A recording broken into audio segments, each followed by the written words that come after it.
me ardhë qëtu, edhe një regjisor. A di shka një regjisor? A i shka ngjizon filma, ngjizime, edhe me thonë, po du me ta ngjizu jetën tane, çdo sekond jetës tane. A di? Pi momentin që ti ki lind, dhe momentin që ti des. Me ta ngjizu ketë jetën tane, çdo detaj. Kur him banjo, kur del pi banjos, kur je vetë në sopë, kur ban me problem, çdo detaj. A këshi pa qef, edhe a kishi mujt me marë gryën tane, burin tanë, fëmijën tanë, në këshi qatë film. A këshi mujt? Jo thonë, sa bëjna në gabime, a bëjna gjuna, po. Jo thonë, kitë jetën e kimi një film. Edhe me të lishu kitë filmin tanë edhe mundalën e me këshirë kitë s'to filmin tonë, po.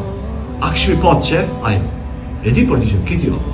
Mone me, në ditë gjykimit, Allah Azza wa Jall që këtë film ka me ta qitë pi ditën e parë jetës tane, deri ditën e fundit jetës tane. Edhe ka me ta pa pita Ademi a.s. deri të njeri fundit. A di sa punë e valla kjo? E a këshmi dashni me pa që këtë filmin ma të mirë, apo? A di që shbohet që këtë filmin ma i mirë? Veç me nisen. Nuk mund është me gjithë diçka tjetër për me përmisu filmin tënë, veç me nisen që ta ka alat Allah i dorë, edhe është seni ma i letë edhe seni ma i mirë që mund të bëj njëri. E seni vetëm që Allah ta përmison jetën tonë dhe filmin tonë është kur ti pendohesh.